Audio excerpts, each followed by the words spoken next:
정부가 다음 주부터 모임 인원은 10명까지, 영업시간은 자정까지 확대하기로 했습니다. 확진자 감소세는 확실하다면서도 거리 두기 완화폭은 그리 크지 않았는데요. 네, 자세한 상황 코로나19 브리핑에서 알아보겠습니다. 가천대 길병원 감염내과 엄중식 교수 나오셨습니다. 어서 오십시오. 네, 안녕하십니까. 네, 안녕하십니까. 정부가 새 거리 두기 조치로 모임 인원은 10명, 그리고 영업시간 제한은 자정으로 완화를 했습니다. 자, 영업시간 제한 해제 같은 의견도 사실 나왔었는데 소폭 완화하는 데 그쳤거든요. 왜 이런 결정을 내렸을까요? 일단은 뭐 지금 그 오미크론 변이 유행의 정점 구간은 이제 막 지나가고 있는 그런 상황입니다. 네. 그래서 그 방역을 완전히 완화를 하는 그런 경우에는 이 절정 구간에서 이제 감소하는 추세가 굉장히 느려질 가능성이 많고 네. 이제 그렇게 되다 보면은 대규모의 환자 발생이 실제로 이제 감소하지 않는 그런 느낌을 받을 수도 있고 그 예. 과정에서 또 고위험군에 해당되는 분들의 감염이 더 늘어날 가능성도 있습니다. 이제 그러다 보니까 조금 더 속도 조절을 하는 그런 의미로 보고 있습니다. 예. 네. 자, 지금 신규 확진자가 30만 명대 아래로 떨어졌습니다. 완만하지만 분명히 이제 조금씩 줄어드는 추세인데 지금 위중증이나 사망자 수는 아직 불안한 상황이거든요. 앞으로 어떻게 보십니까, 추이? 이제 유럽이나 미국에서 오미크론 유행이 한참일 때도 똑같은 그런 그 양상을 보였는데요. 네. 보통은 전체적으로 확진자 수의 정점이 일어난 이후에 1주에서 2주 정도 지난 다음에 이제 위중증 환자 발생의 피크가 이제 생기게 되고요. 예. 그렇게 위중증 환자 발생이 피크에 이르게 되면은 또 그 1, 2주 후에 사망자 발생이 이제 정점에 이르게 됩니다. 그러니까 아마 이번 주 그리고 다음 주 초에 위중증 환자 발생이 가장 많이 나올 가능성이 높다고 보고 있고 예. 4월 둘째 주나 셋째 주부터 사망자가 가장 많이 나오는 구간에 들어설 것으로 이렇게 예상을 하고 있습니다. 네. 사망자는 4월 중순이 고비다 이렇게 말씀을 해주셨는데요. 자, 그런가 하면 코로나19에 걸렸다가 완치가 됐는데 다시 증상이 나타나거나 자가검사 키트를 해봤더니 두 줄이 나오는 사례가 나오고 있습니다. 지금 스텔스 오미크론이 우리나라에서도 우세종이 된 상황인데 그렇다면 예전에 오미크론에 감염됐다가 지금은 스텔스 오미크론에 감염됐다 이렇게 봐야 될까요? 예, 오미크론 변이는 크게 이제 두 가지로 나뉩니다. BA1, BA2 이렇게 두 가지로 나누는데요. 네. 지금 흔히 말하는 스텔스 오미크론이 BA2에 해당이 됩니다.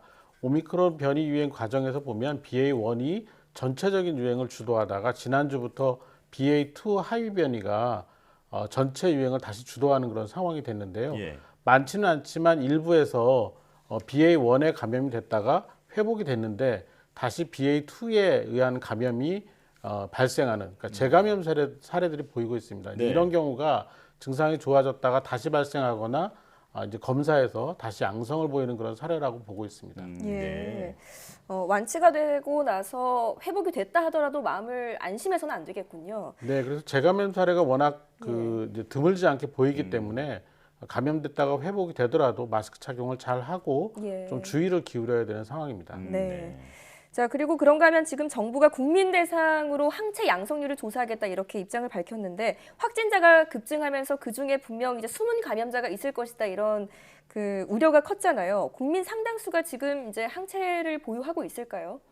이제 어떻게 검사하느냐가 굉장히 중요한데 일단은 우리나라 성인 중에서 거의 뭐 90% 이상이 백신 접종을 해서 네. 항체를 가졌다고 보고 있기 때문에 네. 지금 그 검사를 어떻게 하느냐에 따라서 실제 그냥 단순 중화 항체만 보는 경우에는 백신을 접종한 사람으로 백신 접종으로 인한 항체와 그리고 실제 감염으로 인한 항체를 구분하기가 어렵습니다. 그래서 네. 기술적으로 백신으로 인해서 생긴 항체와 또 실제로 이제 뭐 이전에 델타 변이나 또는 지금의 오미크론 변이에 감염돼서 발생한 항체를 좀 구분할 수 있는 기술적인 방법이 가능한지를 확인해야 되겠고요. 예. 그런 과정에서 실제로 감염돼서 항체가 만들어진 사람과 백신으로 인한 항체가 만들어진 사람들을 구분하고 앞으로의 전략을 세워야 되겠고요.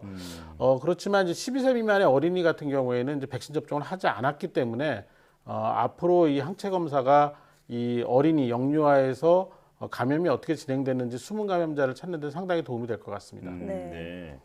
자, 교수님 그런데 그 방금 감염으로 인한 항체와 또 백신으로 만들어진 항체를 구분하는 방법에 대해서 말씀을 해주셨잖아요. 혹시 그런 게 지금 시행되고 있는 그 경우가 있습니까? 실험실적으로는 이 항체의 그 구조에 따른 그 분석을 통해서 이제 그 규명을 한 연구들이 나오고 있는데요. 네. 이렇게 대규모로 그 뭐 표본 감시이지만 이렇게 대규모로 많은 검체를 한꺼번에 단기간에 검사를 할 수 있을지는 좀 확인을 해봐야 될 것 같습니다. 네. 네. 자, 그 부분은 보완을 해야 할 것 같다 이렇게 말씀해 주셨는데요. 자, 그런가 하면 그 일각에서는 지금 국민 10,000명으로 조사하는 것 자체가 표본이 너무 적다라는 얘기도 나오고 있습니다. 영국은 매주 20,000명을 대상으로 항체 보유율을 조사하고 있다고 하는데 우리도 그런 계획을 좀 수정할 필요가 있을까요?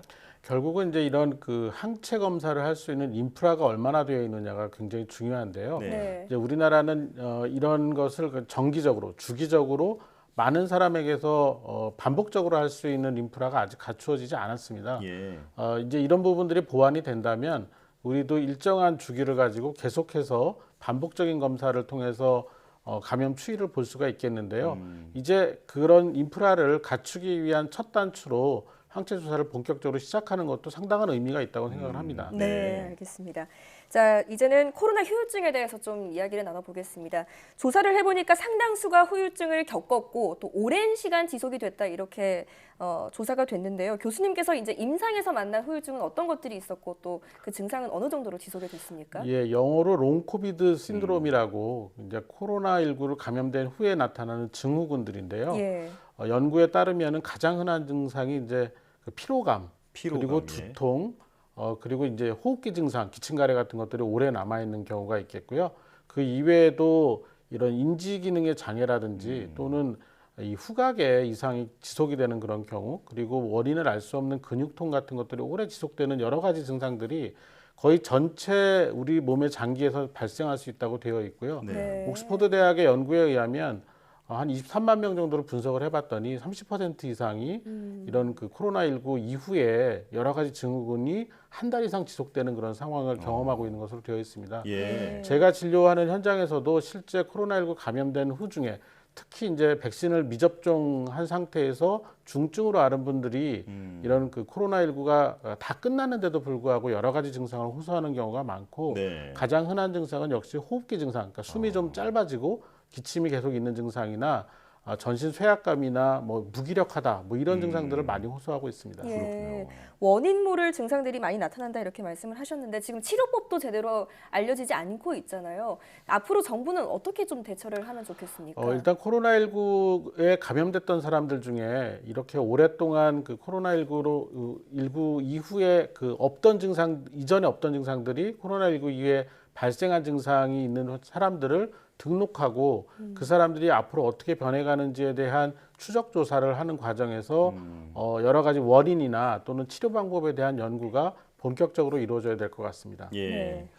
자, 그리고 올여름이나 가을쯤에 지금보다 더 강한 변이가 나타날 가능성이 있다라는 조금 암울한 전망도 나왔습니다.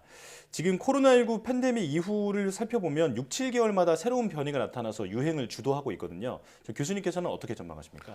그러니까 오미크론 감염이 발생을 하면서 전 세계적으로 워낙 감염된 사람들이 훨씬 많아지는 그런 상황이 됐기 때문에 새로운 변이가 나타날지에 대해서는 상당히 좀 그 판단이 어렵습니다. 그렇지만 지금까지의 과정을 보면 전파력이 세든지 아니면 치명률이 높든지 어느 한쪽으로든 그 새로운 변화를 가져오는 변이가 발생할 가능성이 여전히 남아 있다고 보고 있고 네. 그 기간이 아마 3개월 정도 이내에 발생할 가능성이 높다고 추정을 하고 있는데요. 네. 그렇기 때문에 이제 국내는 물론이고 해외에서 이런 변이 감염이 어디서 어떻게 발생하는지에 대해서 굉장히 주의 깊은 모니터링이 필요하고 이제 그런 과정에서 필요하면 입국 과정에서 우리가 유입을 막을 수 있는 그런 상황들을 좀 준비해야 되는 부분이 있습니다. 예. 자, 지금 유행이 제발 마지막 고비가 됐으면 좋겠습니다. 코로나19 브리핑 가천대 길병원 엄중식 교수와 함께했습니다. 고맙습니다.